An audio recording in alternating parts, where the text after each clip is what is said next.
He paid for my body, but he didn't realize he'd lose everything else, too. I was just a broke college girl drowning in debt, until I became a sugar baby for a billionaire tech mogul with secrets buried deeper than his money. He gave me luxury, control, surveillance, and thought he owned me. But what started as seduction turned into obsession, and then into war. Turns out, I wasn't just his experiment. I became his downfall. If he taught me how to disappear, he should have known I'd learn how to destroy him first.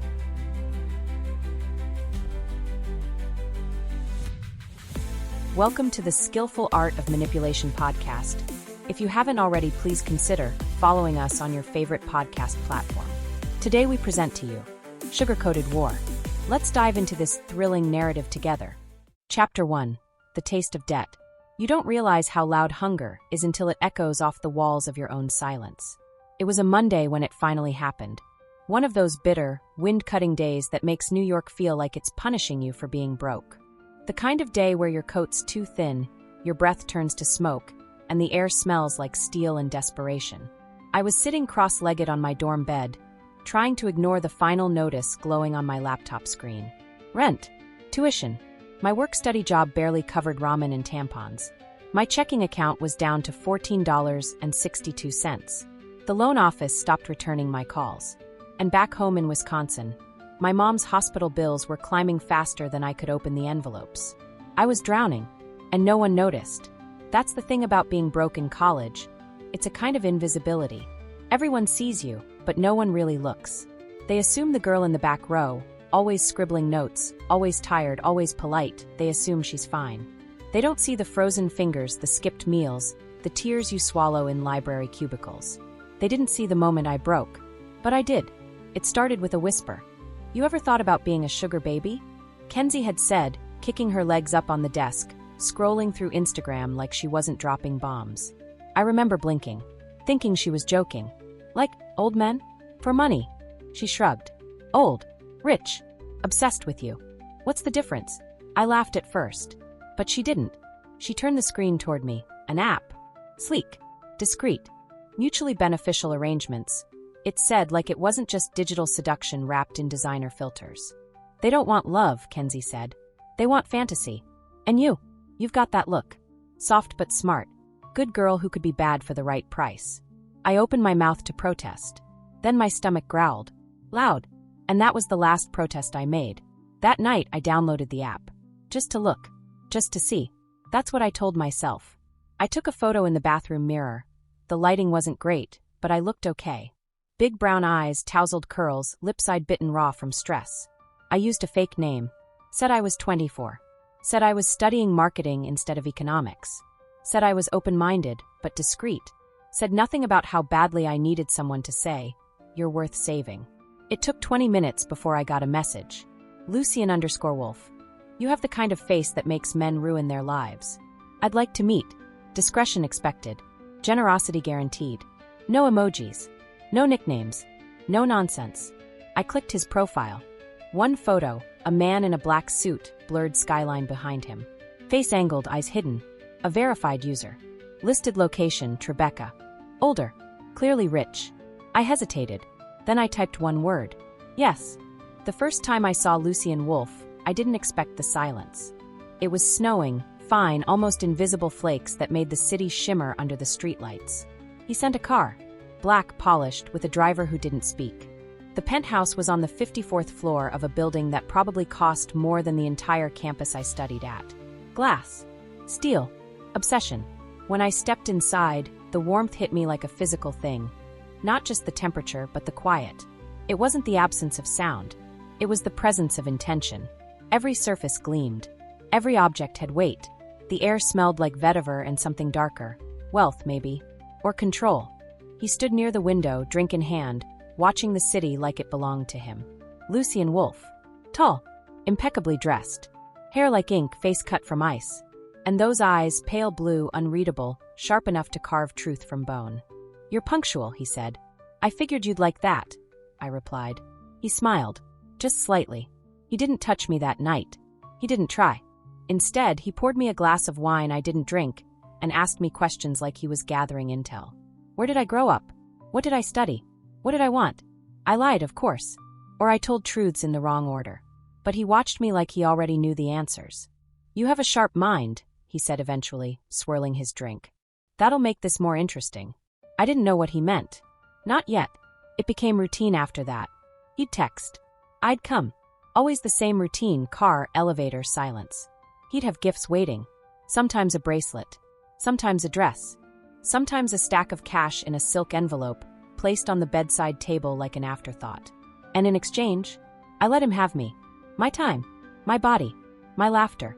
Not all at once. He liked to unravel things slowly, like he wanted to understand what made me. Or break it. At first, it wasn't bad. There were worse ways to survive. Worse men. Worse cages. He didn't demand much. But he noticed everything. "You changed your shampoo. You cried last night. You skipped lunch today." I thought it was intuition. It wasn't. The first time I saw the camera, I felt it before I saw it. Just a flicker in the corner of the bedroom mirror. A tiny, blinking dot that disappeared the moment I turned my head. I told myself it was a smoke detector. But it wasn't. They were everywhere, hidden in vents, inside lamps, behind the minimalist art on the walls. Always watching. Always learning. Lucien didn't just want company. He wanted data. One night, as I lay beside him, bare, breathless, blood still thudding from what we'd done, he brushed a hand through my hair and whispered, "You're perfect when you're vulnerable." I didn't respond, because something inside me knew. This wasn't love. This wasn't protection. This was performance. And I was the lead in a show I didn't audition for. I tried to leave. Once. Turned off the app. Ignored his messages. Went back to ramen and lectures and praying the financial aid office would call. He sent me flowers. Then an envelope. Inside, a photo of me walking to class. Alone. Another photo of my mom's front door. Another of me in my dorm, brushing my hair, from inside the room. No note. Just a USB drive labeled, "Don't forget who gave you the stage." That's when I realized. I wasn't just a sugar baby. I was a subject. A test. A simulation of trust, designed to fail, or to prove something I hadn't yet named. Lucien Wolf didn't fall in love with me. He built a version of me that couldn't leave. But he made one mistake. He taught me how to watch back. Chapter 2, The Penthouse Prison. The first time I spent the night, it wasn't planned. I showed up in my usual thrift store jeans and a black top that clung in the right places, expecting dinner, a drink, maybe the kind of sex that leaves you emotionally numb but financially buoyant. Instead, Lucien opened the door without a word and pressed a single finger to his lips. "Don't speak," he whispered, closing the heavy door behind me. Not yet. The air inside was different. Charged. As if the walls had swallowed a secret they were aching to spit out. The silence wasn't stillness. It was control. Thick and intentional, like the weight of his gaze pressing between my shoulder blades. He took my hand, led me past the sharp-edged furniture, and into the living room where the city stretched below like a broken mirror. Cars bled into each other on Fifth Avenue. Lights flickered in the windows of the rich and dead-eyed. And I stood there, in the heart of it all, with $27 in my bank account and his breath against my neck. "Stay tonight," he said. It wasn't a question. I nodded, even though everything inside me flinched. That night, I discovered the rules weren't just about control. They were about containment. Lucien didn't sleep like normal people. He lay flat on his back in that massive bed. White sheets, black headboard, not a wrinkle in sight, with his eyes closed but his body tight, as if always braced for something. He never touched me in his sleep, but I could feel him thinking, even with my eyes closed, even with my body turned away from him, feigning dreams. I'd wake up in the middle of the night and catch the red flicker of a camera buried in the ceiling moldings. At first, I thought I was imagining things, that the red dot was a smoke detector or a trick of the city lights outside. But it blinked, deliberate, watchful, just like him.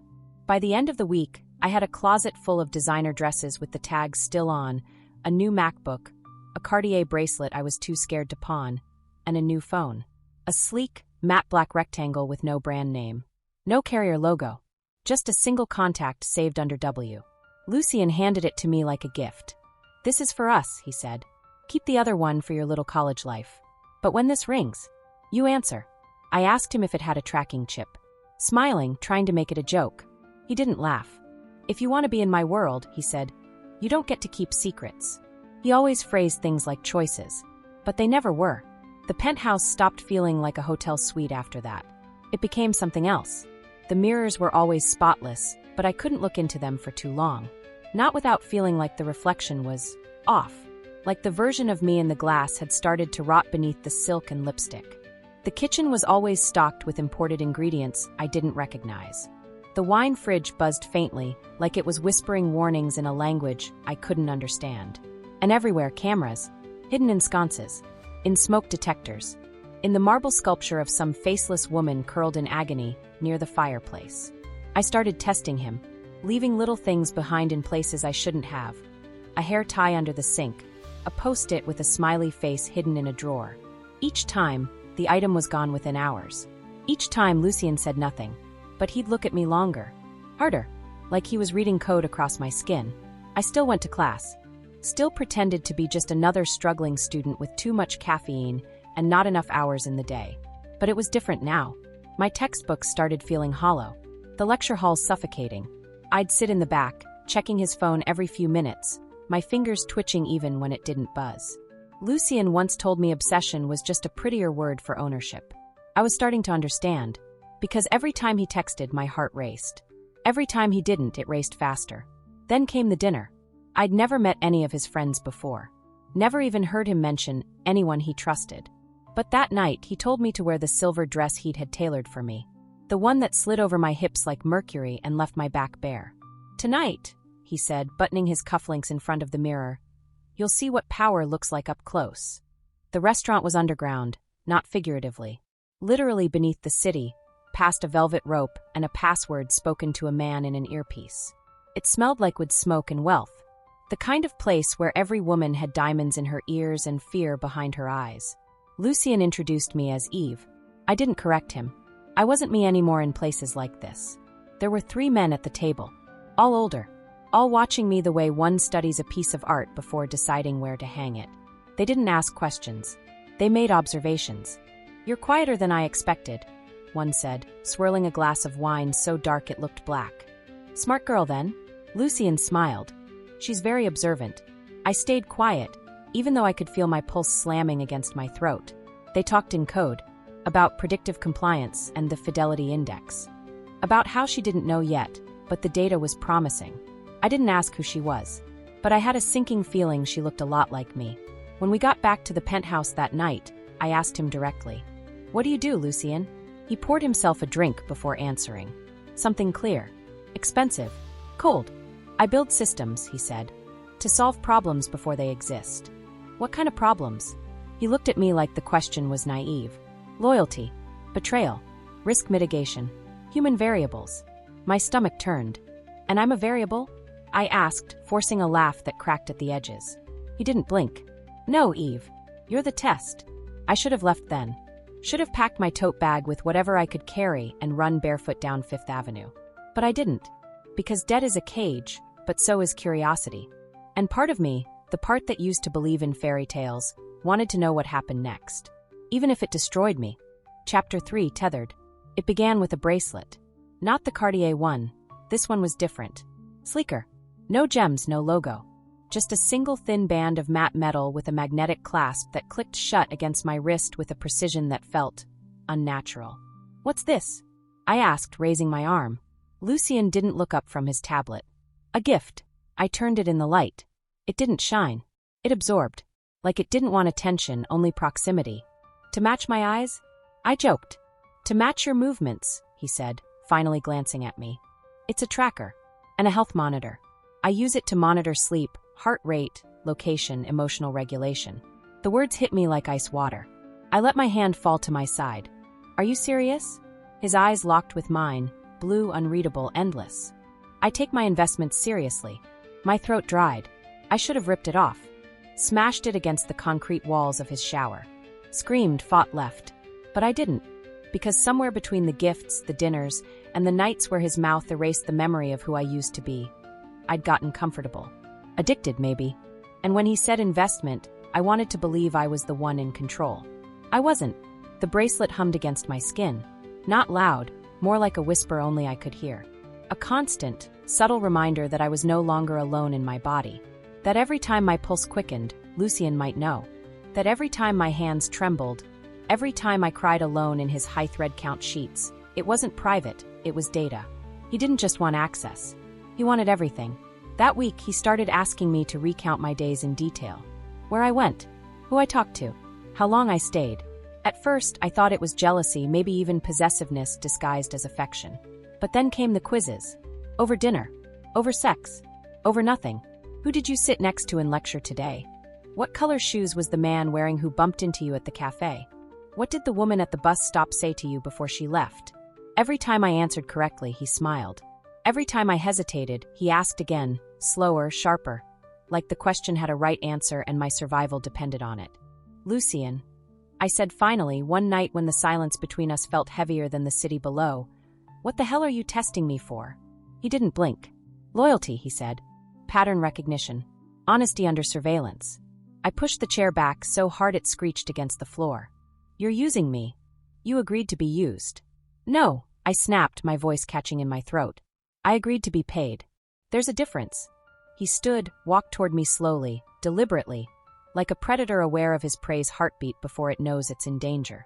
He touched the bracelet. You'll get your money, he said softly. But you don't leave until I say it's time. That was the first time I realized I wasn't a sugar baby anymore. I was property. My world narrowed after that. Campus became background noise. I'd go to class, take notes, pretend to care, but all I could think about was him. The man with a mind like a scalpel and a house full of cameras. I couldn't focus. Couldn't sleep. Every sound outside my dorm window made me jump. Every block number on my phone made my stomach turn. I began checking the corners of my apartment for bugs. I tore apart my backpack. My textbooks. Even the soles of my shoes. Paranoia became a second skin. And worse, I couldn't tell if it was justified or designed. Maybe that was the point. Kenzie noticed. You've lost weight, she said one night, watching me from the doorway like I was a ghost she couldn't quite remember haunting her. I hadn't. Not really. I'd just lost the energy to perform being alive. Are you okay? She asked. Is he hurting you? I wanted to scream yes. But instead I laughed. Because that was safer. Because I didn't know how to explain that Lucien Wolf didn't need to hurt me to destroy me. He didn't need fists or bruises. All he needed was silence. And patience. And software. I tried to pull away. Once. I didn't go to the penthouse for 3 days. I let his messages pile up like unopened bills. I shut off the black phone. I blocked the number. I spent the nights curled in bed with my real phone clutched to my chest, waiting for the click of boots outside my door. On the 4th day, he showed up on campus. Not in a car. Not in disguise. Just him. All sharp angles and immaculate tailoring, walking across the quad like he belonged there. He didn't yell. Didn't threaten. He just handed me a single envelope and walked away. Inside was a printed report. 8 pages long. It included my attendance record for each class, my latest graded papers, a transcript of a conversation I'd had with my econ professor about switching majors, a voice recording of me crying in my dorm room 3 nights ago, whispering my mother's name. At the bottom of the last page, you don't vanish. Not from me. You drift and I pull. That night, I returned to the penthouse. Not because I wanted to, because I didn't know who else I was anymore without him watching. He didn't say welcome back. He just poured me a drink and handed me a file. This is the NDA you signed, he said. Read it again. I scanned it with shaking hands. The language was dense, corporate, sterile. But one clause stood out now like it had been written in blood. Any attempt to violate or expose proprietary surveillance software through unauthorized disclosure will result in immediate legal action, asset seizure, and reputational destruction. Surveillance software? I whispered. I thought this was just you being you. Lucien smiled. I told you I build systems. Did you really think this was all for pleasure? He took a sip of his drink. You're the final model, Eve. The prototype. The emotional chaos filter. My stomach twisted. So none of this was real. Oh, it's all real. That's what makes it valuable. He leaned in. The difference between love and fear? A few lines of code. That night, I lay in bed staring at the ceiling, watching that tiny red dot blink above me like a mechanical heartbeat. It pulsed in time with my own, a grotesque metronome counting down something I hadn't named yet. But I knew the feeling. I'd felt it once before, when my mom flatlined for 7 seconds in the ICU, and I stood there helpless, watching machines decide if she lived or died. Now I was the one on the table, and Lucien Wolf was holding the scalpel. But even then, even with the bracelet, the cameras, the contracts, the silence, a part of me still wanted to win. to flip the script, to make him the experiment, because I wasn't just surviving anymore. I was learning, and soon I'd start playing back. Chapter 4, Glass Houses. Power has a sound. It's not loud, not like sirens or shouting or the kind of rage that punches holes in drywall. No, real power hums. It buzzes just beneath the skin, like static you can't shake off. And when you stand close enough to it, long enough, it doesn't matter if it belongs to you or not. Eventually it seeps in. And once I stopped flinching, once I stopped trying to leave, I realized something dangerous. Lucien Wolfe trusted me. Not completely. He didn't trust anyone completely, but enough. Enough to let me move freely in his penthouse without the usual eyes boring into my every breath. Enough to give me small pieces of access. A drawer code here. A passcode to the study there. He thought I was broken. Obedient. He mistook quiet for surrender. And that was his first mistake. I started small. Just a flicker of resistance. A suggestion. I waited until we were curled up in bed, the city lights slipping through the glass like whispers, his arm draped across me in that possessive way that was supposed to feel comforting. What if we went away? I asked softly. Somewhere no one could track us. No data. No code. Just us. He didn't answer for a long time. Then, you know that's not who I am. Maybe it could be, I murmured. He pressed his mouth to my shoulder. The world needs systems, Eve. You just don't see it yet. But I did.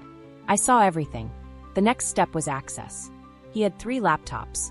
One he carried, one that stayed on the glass desk in the study, and a third, encrypted one hidden behind a false panel in the master closet. I only found it by accident, or maybe he wanted me to find it. It's hard to tell with men like him. Sometimes what they don't say is a test.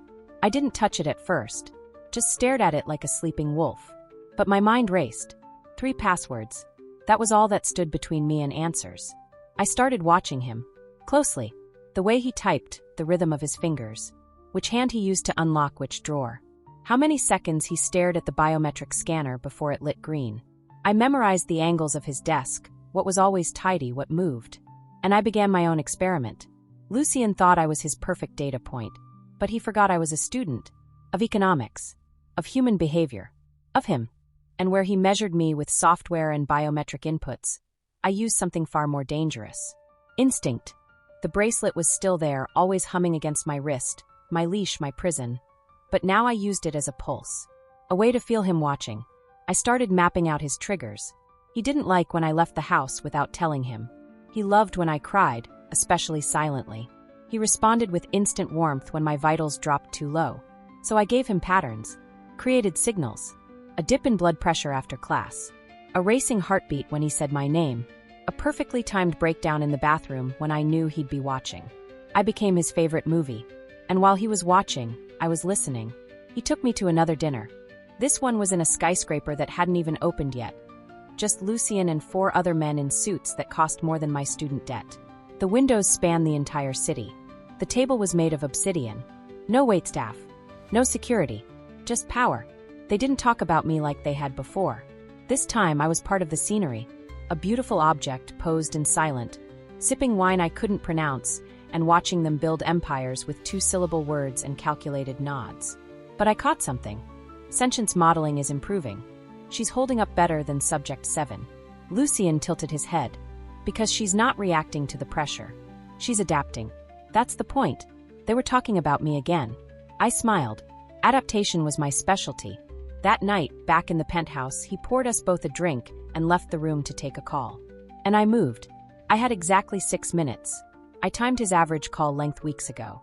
I slipped into the study, typed in the passcode I'd seen him use reflexively after his 3rd glass of wine 2 nights ago.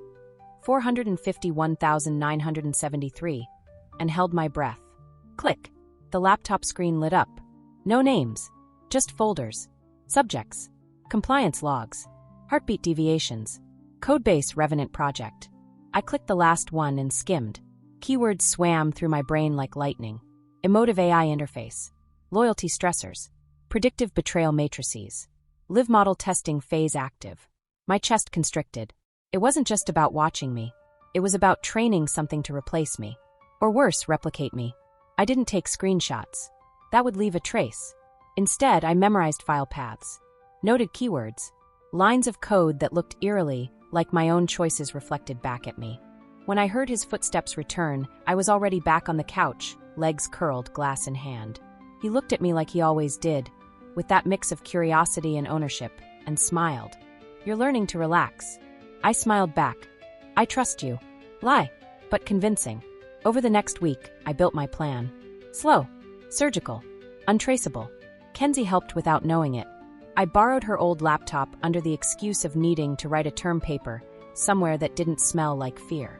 On it, I created a hidden folder and started replicating what I could remember from Lucien's drive. The framework, the labels, the logic. It wasn't exact, but it was close enough to raise questions if it ever went public. I wasn't ready to hit. Not yet, but I had a match, and I was getting ready to strike. There were moments that almost made me forget. Lucien, when he was quiet, when he wrapped my body in silk sheets and whispered things like, "You calm the chaos inside me." Lucien, when he let down his guard for a second too long and told me how his mother died of overdose, alone in a house full of locked doors. Lucien, when he stared at the city and said, "I don't want to control people. I just want to understand why they leave." But empathy is a trap. It's how monsters keep their teeth clean. By the end of the month, I had every piece in place. Kenzie's laptop hidden under my dorm bed. A burner account ready to upload everything to a secure cloud. A thumb drive taped under the toilet tank in the penthouse guest bathroom. I was a bomb waiting for the right breath of wind, but I knew Lucien. He would never let me leave cleanly. So I had to make him believe I still loved him, even as I sharpened the knife behind my back. On the last night of the month, he told me he was bringing in investors. A live demonstration. "You'll be there," he said, his fingers brushing my hair. "I want them to see what compliance looks like in real time." I swallowed the bile in my throat. Of course, because what he didn't know was that while he was tracking my loyalty, I was tracking his destruction. Chapter 5, the demo. When you live in a glass house, you learn how to throw stones without shattering your own reflection. That was the mantra I repeated to myself every hour of every day leading up to the demo. When Lucien would parade me in front of his investors, proof of his software's brilliance. Proof that loyalty could be manipulated, measured, controlled. Proof that people, especially women, could be turned into code.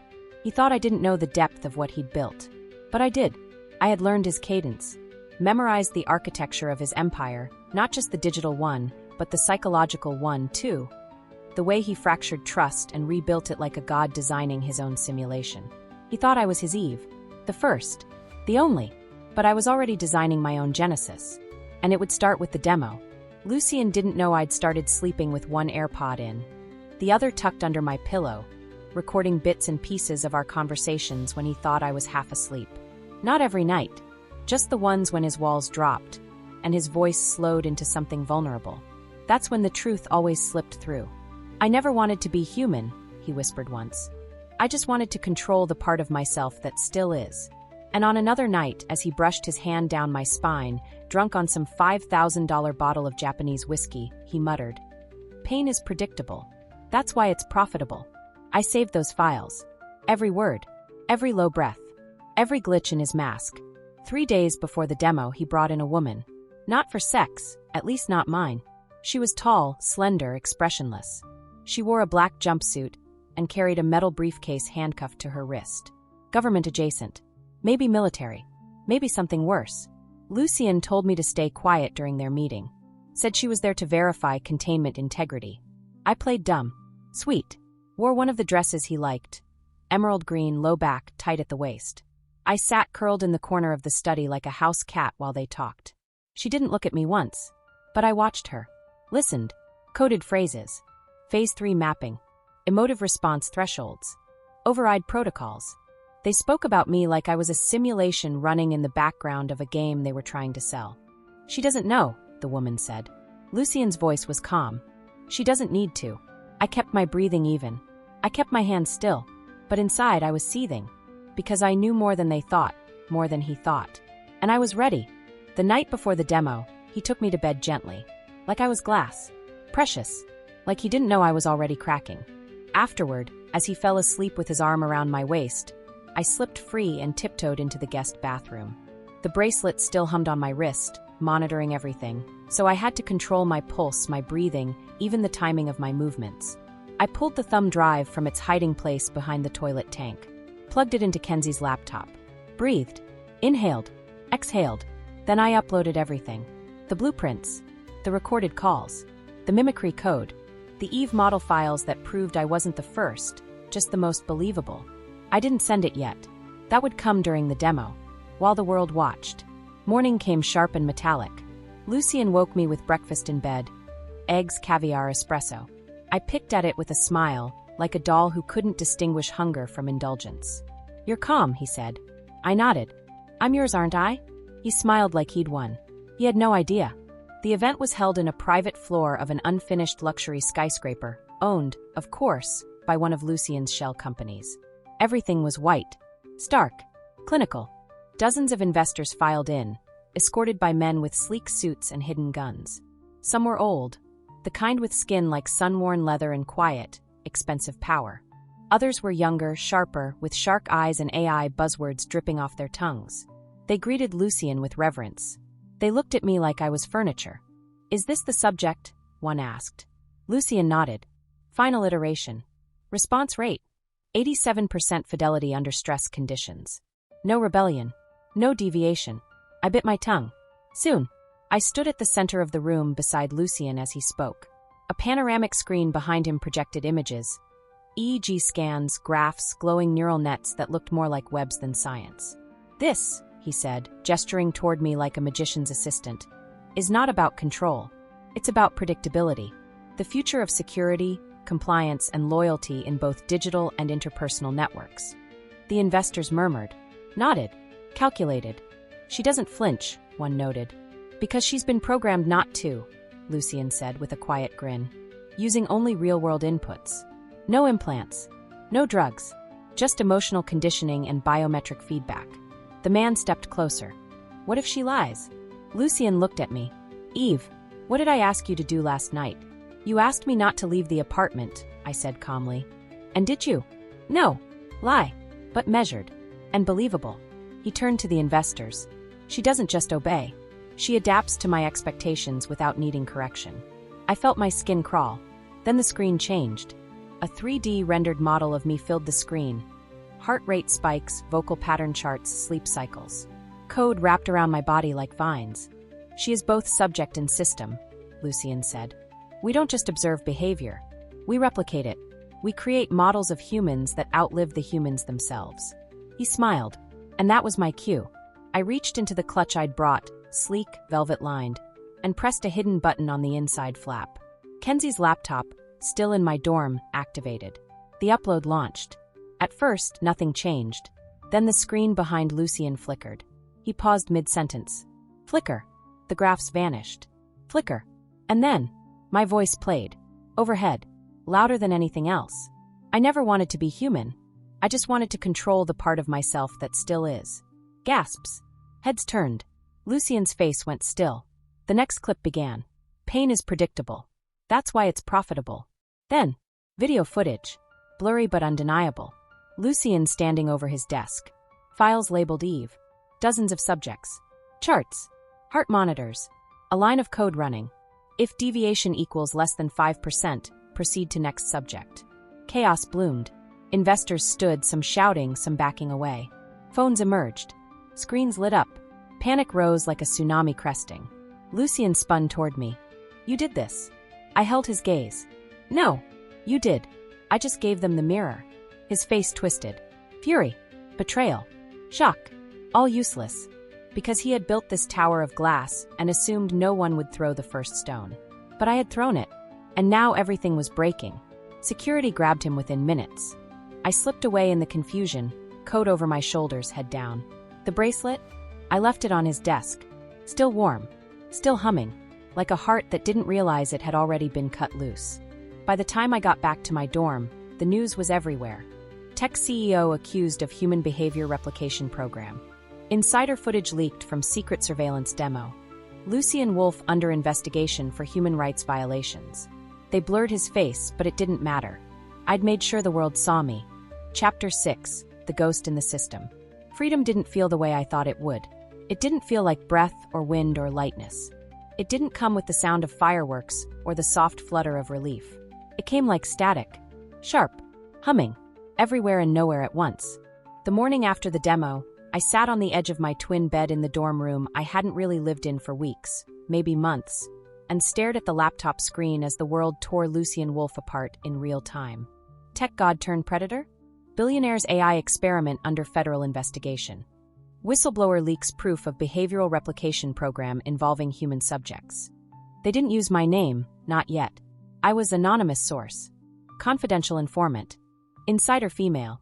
I preferred it that way. Let them guess. Let them wonder. Let them realize how many of us there could be. But even as the headlines stacked up like trophies, I didn't feel safe. I didn't feel victorious. I didn't even feel real. I felt watched.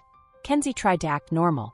She brought me ramen and red wine and flipped through the channels like we were college girls skipping class instead of two women sitting on the edge of an empire we helped burn down. "You did it," she said. "You actually did it." I nodded, stirred the soup, didn't eat it. "Do you think he'll come for you?" she asked eventually, quietly, like if she said it too loud it might summon him. "I think he's already watching," I whispered. And I meant it. I smashed the black phone with a hammer that same day. It took 3 strikes. Not because it was durable, because I hesitated. That phone had been a noose around my neck. But it had also been a tether. A line to Lucien. A line to power. To danger. To something that had made my pulse race and my identity blur. The moment it cracked, screen splitting like a spiderweb across glass, I felt like I'd killed something alive. And I still wasn't sure if it was him or me. The government started knocking 3 days later. Not literally. First it was a subpoena, then an email from someone with a .gov address. Then a knock at the dorm room door from a man in a suit whose smile was too polite to be honest. "Ms. Callahan," he said, "we'd like you to come with us." They didn't say arrest. Didn't say safe either. Kenzie squeezed my hand before I left. "Don't let them rewrite your story," she whispered. And I nodded. But the truth was, I wasn't sure what the story was anymore. The interrogation room wasn't gray. It was white, pure, clinical, sanitized down to the last breath. A woman sat across from me, dark-skinned, sleek bob, no makeup. Her eyes were intelligent, sharp, but not cruel. "We're not here to punish you," she said. "We're here to understand what he was building." I told them everything. About the bracelet, the software, the surveillance, the emotional stressors, the other subjects. They listened. They took notes. They exchanged glances behind one-way mirrors.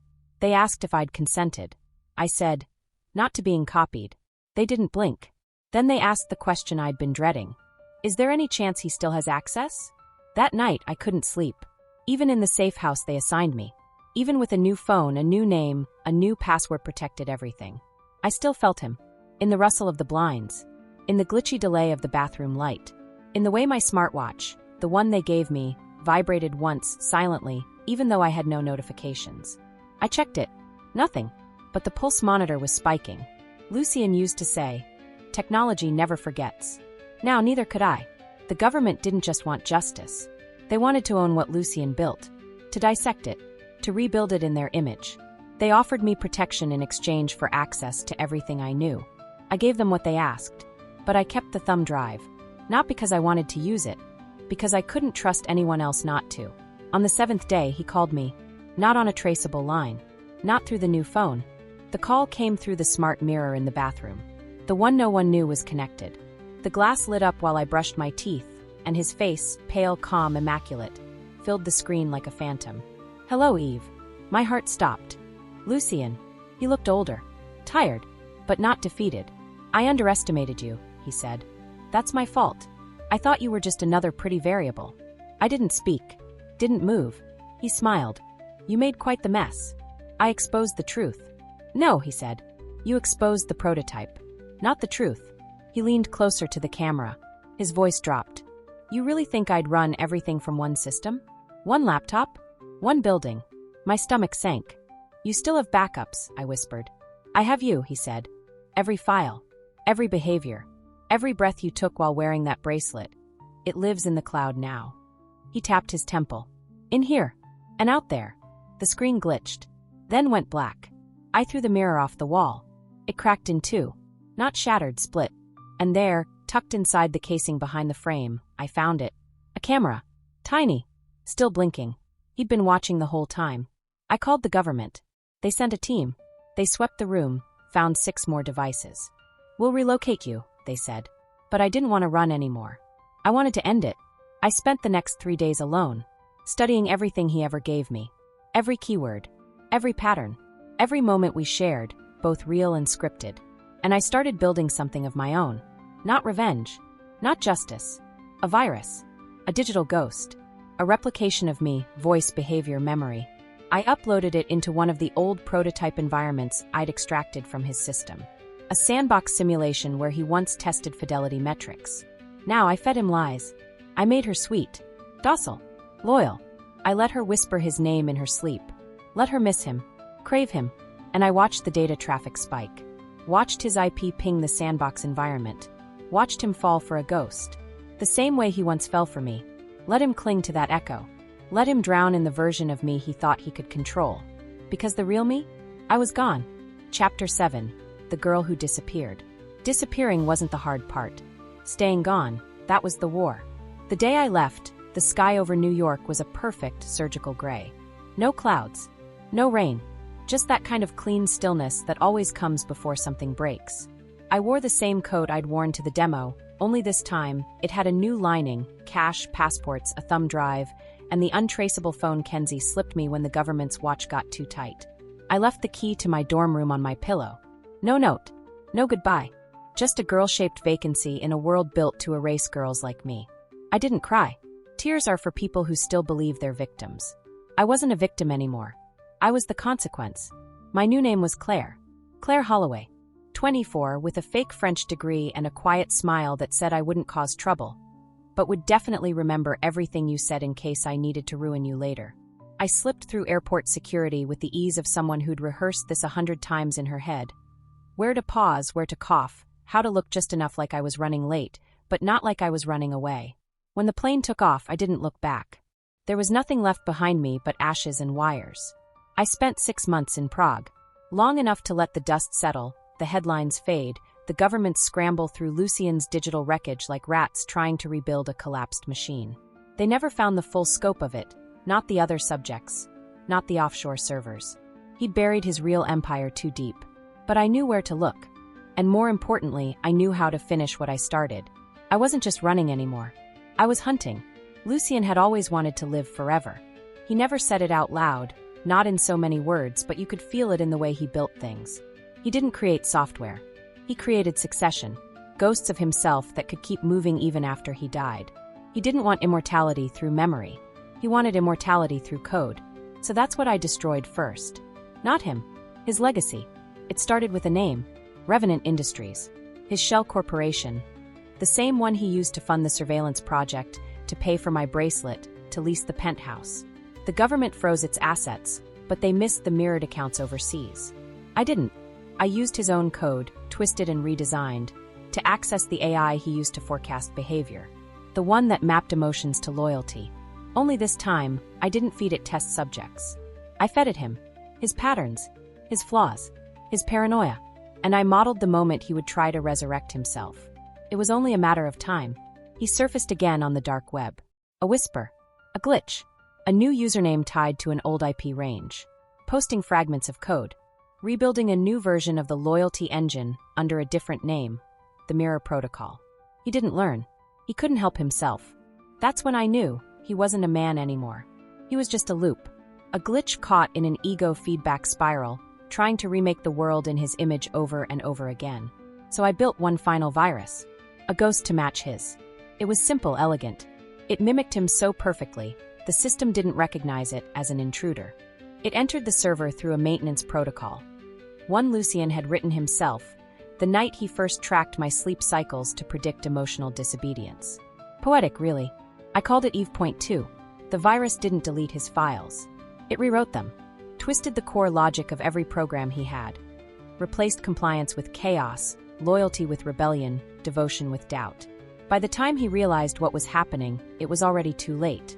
Every server he accessed turned on him. Every simulation glitched. The AI stopped obeying. It started asking, "Why should I trust you? What do you fear? Who programmed your grief?" He tried to fight it, to debug it, but he couldn't debug me, because I wasn't code anymore. I was a consequence, and you can't unwrite a consequence. I watched the servers collapse from a safe house in Berlin. One by one, his empire flickering out like a constellation going dark. He never showed his face again. Not online. Not in person. Maybe he destroyed himself. Maybe the system consumed him. Or maybe, the most Lucian thing of all, he's still watching, still trying to find a way back, still searching for the version of me that stayed sweet and silent. But she's gone. She burned in the same fire that took his control. The money came later. From investors who didn't want the scandal traced back to them. From whistleblower protection groups. From the offshore accounts Lucian forgot were linked to shell companies in my name, not his. He taught me how to track people. He never expected I'd use it on him. Now I have enough to never work again. But I do. Quietly. Strategically. From behind a keyboard in rooms that don't echo. I invest in anti-surveillance tech. I fund programs that teach women how to disappear. I rewrite code designed to control emotions and turn it into tools for protecting them. I became the thing he tried to own, and then I destroyed everything he built. Sometimes I dream of him. Not the man. The voice. It hums from behind mirrors. Whispers from devices that shouldn't be on. It says my name like a lover. Like a threat. Like it's still his. Eve. But I don't wake up afraid. I wake up remembering who I was, who I became, and what I had to do to get here. People think revenge is loud. But it's not. It's quiet. Slow. Surgical. It's a girl sitting alone in a penthouse, smiling while the man beside her mistakes submission for love. It's a thumb drive in a coat pocket. A new passport. A single line of code that says, if control equals attempted collapse. I disappeared. Became someone else. Became powerful in a way no one saw coming. But sometimes I stand in front of mirrors and wonder, did I escape Lucian? Or did I just become him?